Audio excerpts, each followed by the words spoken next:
And who would you rather face? Golovkin. Reason? Because he's the unbeatable man, unbeaten. He's the robot of every, you know, I take more home beating Golovkin than I will Canelo. Canelo's been beaten twice. He's a great fighter. Oh, he's been beaten once. He's a great fighter, a couple of draws. But Golovkin's never been beat, never been down. So I would love to be the first man to do it. At the end of the 2018, you'll listen to this interview. I will hold all the belts, every single one of them.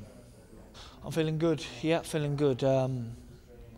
Let me air down now for Christmas, waiting for Father Christmas to come and see me.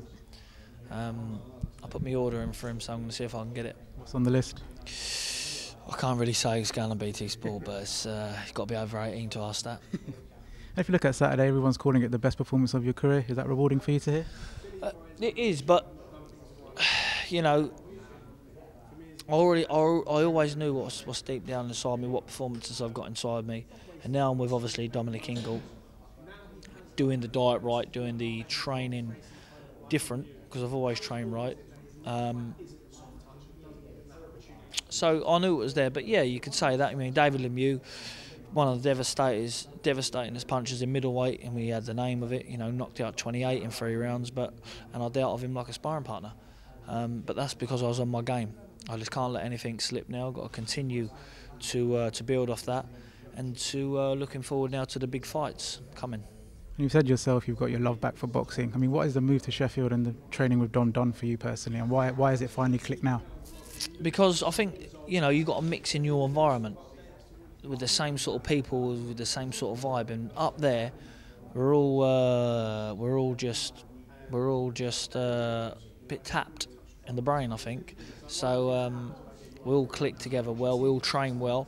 It's not world champions train that side and Southern Era champions train that side. It's no, we all train together. We all push each other, and it's old school. It's back again, old school up there, and I love that sort of element of it. It's really worked for me because the lads up there is good lads.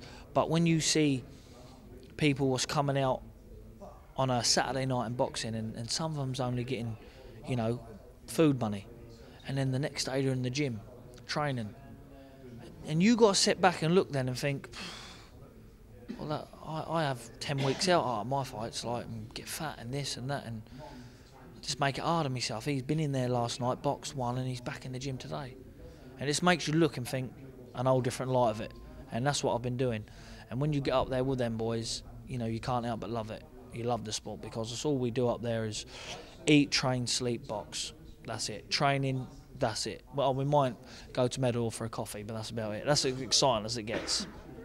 And obviously you said 2016 was a difficult year, you spoke about that, and now you've come back in 2017, and even the beginning of the year was difficult. Now after Saturday, everybody's talking about Billy Joe Saunders, you're the buzzword in boxing. How does that make you feel? You know, it's good. Obviously, it's BT's involved now in the sport, so that's obviously perked me up a bit, knowing that they was behind me, and Box Nation, obviously Frank Warren done a good job.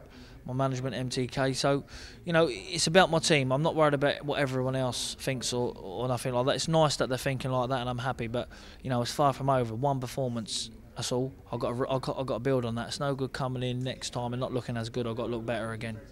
And in that performance, obviously, everyone's talking about the showboating across our social media. It flew. Where does that come from in a fight? You mean this one, yeah? It was just to wind him up.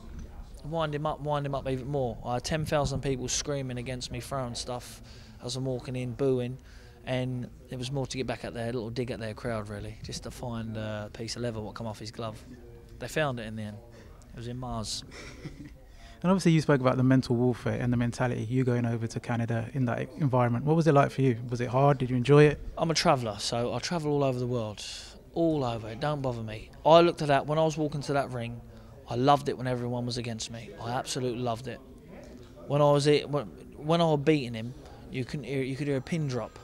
You could hear a pin drop. When I was doing a little bit of showboating inside, letting him throw some shots, then you heard the scream again. Then I'd do a little shuffle, the alley shuffle, then flick the jab out. That's it. That was one of them ones.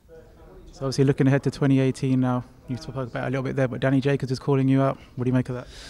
Yeah, listen, he's calling me out. They're all going to call me out, aren't they? I'm world champion, but look, I've beat enough of Golovkin's dog meat now. I want the dog himself. You know, I'm sure we can do business. Let him talk to Frank Warren, but I'm champion. There's no need of me going to America to fight him. He hasn't got anything I want.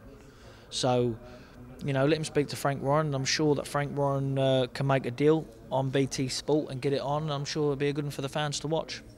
Canelo Golovkin, obviously, everyone wants to see you in that fight, but that fight looks to happen in May. How do you see it going, the rematch? I think Golovkin will win, but I don't know if he'll get the decision. And who would you rather face? Golovkin. Reason? Because he's the unbeatable man, unbeaten. He's the robot of every, you know, I take more home beating Golovkin than I will Canelo. Canelo's been beaten twice. He's a great fighter. Oh, he's been beaten once. He's a great fighter, a couple of draws, but Golovkin's never been beat, never been down. So I would love to be the first man to do it. And tactically wise, how do you think you do that? I beat him with my brain, not with my fist. And your perfect 2018, how'd you map it out? When do you want to fight? Where do you want to fight? And who? Listen, at the end of the 2018, you'll listen to this interview. I will hold all the belts, every single one of them. Everyone. And you mentioned in the presser there about Caleb Truax. Would that something that interests you for April, maybe? I'll fight him in April if he likes it. Very good fighter, rate him. He's come over here once, had a bit of success. If I could get a special agreement with the WBO and the IBF work saying I can move up, fight him, then come back down and be champion still, I'd do it in 2 seconds. There's no danger if you move up that might take your focus off what are you doing now? Never, because I got unfinished business at 160. Once I win all the titles, and then I decide what I'm going to do then, but I want to win all the belts. Perfect. Billy, congratulations, and we'll see you next year.